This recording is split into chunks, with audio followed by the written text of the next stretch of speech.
Pena de morte. A pena de morte é certa ou errada? A Bíblia é contra ou a favor da pena de morte? E o que diz a teologia sobre a pena de morte? Será que a pena de morte não é um instrumento, uma ferramenta do governo para a preservação e a valorização da vida humana? Eu quero, nesse vídeo, responder a estas indagações, mas antes de ouvi-la, aproveite para se inscrever no canal, deixar o seu like e ativar o sininho. E vamos para o vídeo. À luz da Bíblia, a pena de morte no Antigo Testamento foi instituída por Deus. Isso está escrito em Gênesis 9 e o versículo 5. Entretanto, vale ressaltar que a pena de morte nunca era aplicada a danos materiais, e sim a crimes cometidos contra a vida, inclusive cometido contra a pessoa humana e contra Deus. Havia 4 situações no Antigo Testamento em que a pena de morte era aplicada. A primeira era ao assassinato. A segunda, quando se tratava de uma vingança de um crime já absolvido, ou seja,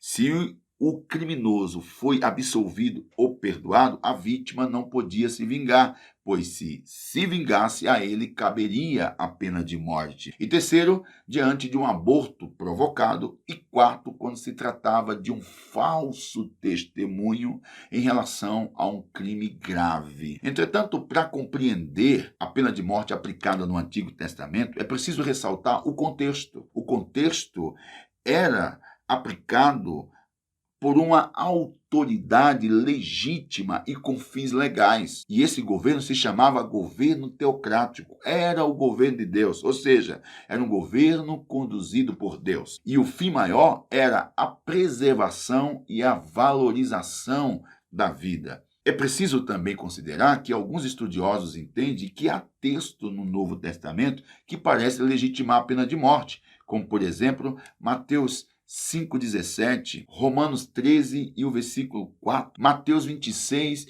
e o versículo 52. Teologicamente, há 3 teorias para a pena de morte. A primeira chama-se reconstrucionismo. Essa teoria defende a ideia de que a pena de morte deve ser aplicada para todos os crimes graves de natureza moral e religiosa. Inclusive, quando esse grupo é refutado sobre o seguinte argumento: mas o que a Bíblia diz em Êxodo 20, versículo 13?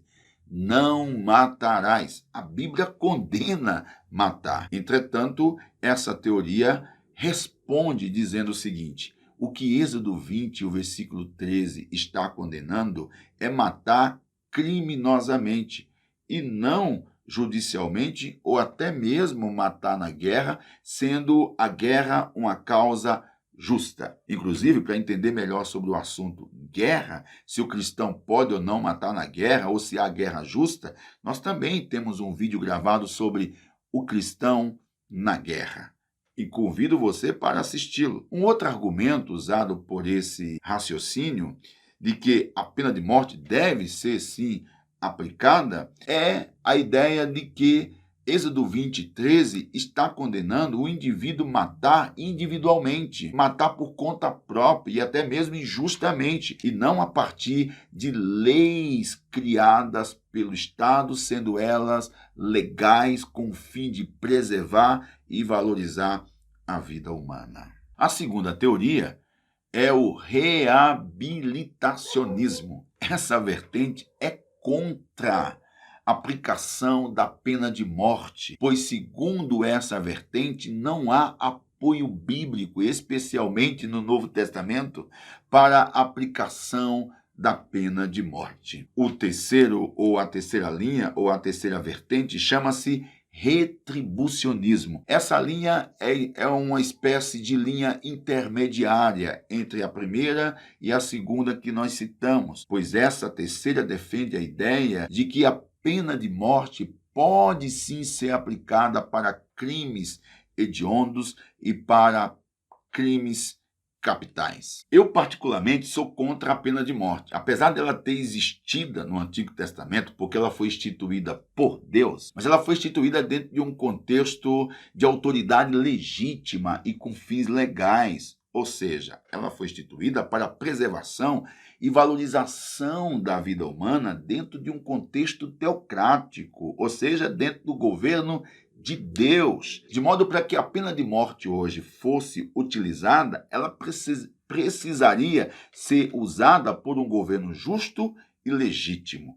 E convenhamos, a pena de morte hoje, especialmente no Brasil, quantas pessoas inocentes não seriam dizimadas? Inclusive, à luz da história, não sei se você sabia, mas a pena de morte existiu no Brasil até meados do século XIX. Exatamente em 1855, houve um caso de enforcamento injusto. Um inocente foi enforcado no lugar de um criminoso. E depois do enforcamento, o criminoso confessou o crime, mas aí o inocente já tinha morrido. De modo que em 1890 isso virou lei, o enforcamento, a pena de morte deixou de existir no Brasil. Hoje, na atual Constituição de 1988, ela só existe sob declaração de guerra. E aí, você já sabia ou conhecia essas 3 teorias teológicas sobre a pena de morte? Quais delas você concorda? Deixa aqui seu comentário e não esqueça de consultar lá o nosso vídeo sobre a guerra, se o cristão pode ou não matar na guerra.